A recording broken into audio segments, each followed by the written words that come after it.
Something strange happens when people obsess over saving money, and almost nobody notices it. We are taught from a very young age that a penny saved is a penny earned. We are told to cut back, to budget tightly, to skip the morning coffee, and to quietly set aside small amounts of cash for a distant future. But what if that exact belief is a psychological trap? What if the habit of saving $100 a month is the very thing guaranteeing you will remain in the middle class, or worse, struggle indefinitely? This is not about being reckless with money. It is about an invisible ceiling built into the mechanics of wealth, a ceiling designed to keep you safe, comfortable, and entirely dependent. Before we uncover how this mechanism works, subscribe if you want to understand more hidden patterns like this. Consider a very common scenario. Imagine a responsible individual. They work 40 hours a week, they pay their taxes, they review their expenses carefully. At the end of the month, after all bills are paid, they proudly transfer $100 into a savings account. They feel a sense of accomplishment.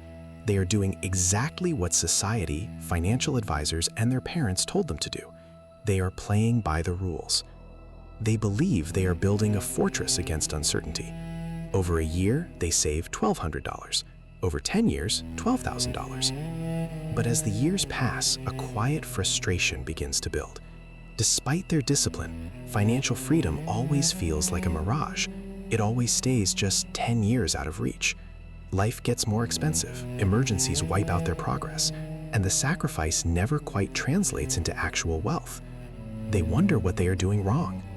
But this is where the pattern becomes even stranger, because they are not doing anything wrong according to the rules they were given. The problem is the rules themselves.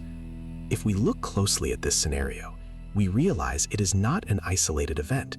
It is a massive, predictable pattern. Millions of highly intelligent, hardworking people are executing this exact same strategy and achieving the exact same mediocre outcome. When millions of people follow a logical set of instructions but fail to get the promised result, we are no longer looking at individual failure. We are looking at a system designed to produce a specific outcome. Society teaches us to view money as a finite resource to be hoarded. We are told that wealth is created by shrinking our lifestyle. But the real system hides one level deeper. The global financial infrastructure does not actually function by hoarding money.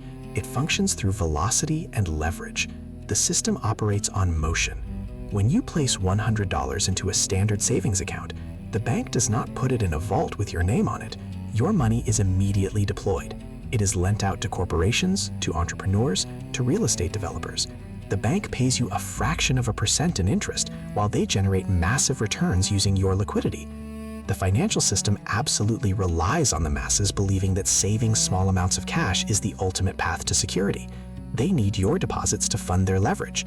The system incentivizes you to play it safe so that others can take calculated risks with your money. Let me ask you to pause for a moment. Think about your own financial philosophy. Are you playing not to lose, or are you playing to win? Comment safe or risk below. The truth is, the system rewards those who deploy capital, and it quietly penalizes those who store it. And this is the part almost nobody realizes. The penalty of saving small amounts of money is not just mathematical. Yes, inflation silently erodes the purchasing power of your savings. Yes, the cost of housing, healthcare, and food rises faster than any standard yield. But the math is merely a symptom. The real danger is entirely psychological. When your primary financial strategy is saving $100 a month, you are forced into a scarcity mindset. Your daily life becomes a series of micro-deprivations. You spend your mental energy looking for ways to cut costs. You argue over streaming subscriptions. You stress over the price of gas. You spend hours hunting for discounts. This creates a massive opportunity cost. Human beings have a limited amount of cognitive bandwidth. Every ounce of mental energy you spend trying to save $5 is energy you cannot spend figuring out how to generate $5,000. You train your brain to play defense. You wire your nervous system to view money as scarce, dangerous, and hard to acquire.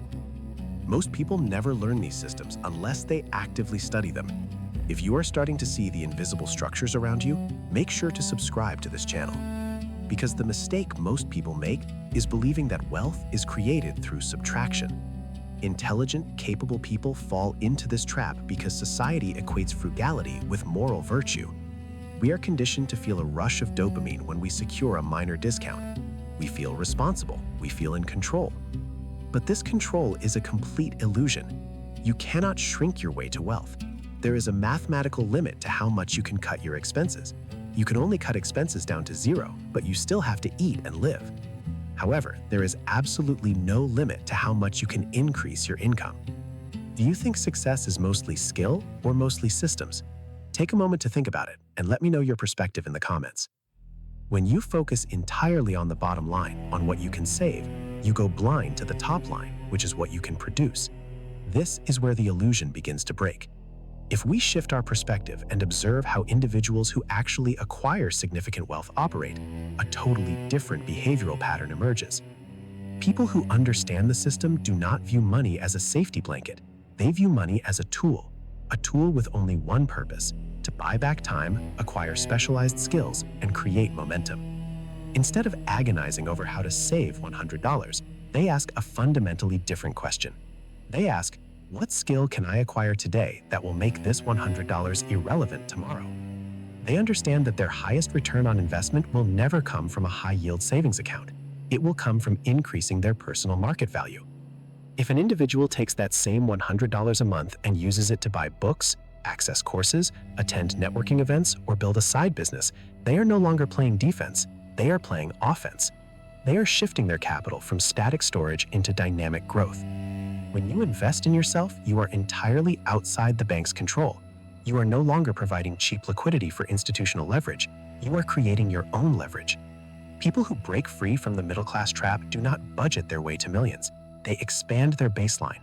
They focus their cognitive bandwidth on creating value, solving complex problems, and positioning themselves where money naturally flows. When you understand this, the way you make daily decisions completely transforms. You no longer waste 2 hours driving across town to save $20 on groceries because you recognize that your time is worth $100 an hour. You stop clipping coupons and start analyzing markets. You stop viewing risk as something to be avoided and start viewing ignorance as the ultimate risk. Think about your own daily habits. Are you following the traditional path without questioning it, or are you starting to see the deeper game? Comment, follow, or think. The wealthy understand that inflation is a tax on the cautious. The system is designed to continuously dilute the value of fiat currency. This is not a secret, it is public economic policy. Central banks aim for inflation. They want your money to lose value over time because it stimulates spending and reduces the real burden of national debt. When you park small amounts of money in a bank, you are volunteering to pay this invisible tax. You are allowing the system to quietly drain your purchasing power while convincing you that you are doing the responsible thing. But those who see the pattern act differently. They convert their cash into assets. They buy equity, they buy real estate, they buy specialized knowledge. They move their energy out of the dying currency and into the living economy. They understand that the only true security is the ability to produce on demand. Most people spend their lives reacting to the system. They follow the rules they were handed, wondering why the math never seems to work in their favor. They exhaust themselves running on a treadmill designed by institutions that profit from their fatigue.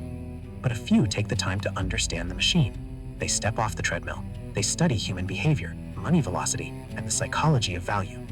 There's more content not released publicly. If you want access, it's inside the archive.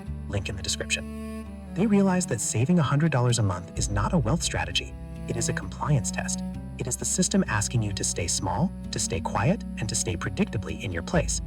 But you do not have to accept the invitation.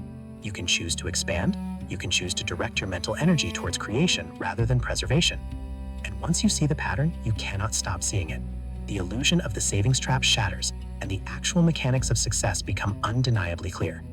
If you want to understand the hidden rules behind money, psychology, and power, subscribe to Hidden Secrets Archive. Every video on this channel breaks down the patterns most people never notice, because once you understand the system, you stop reacting to it.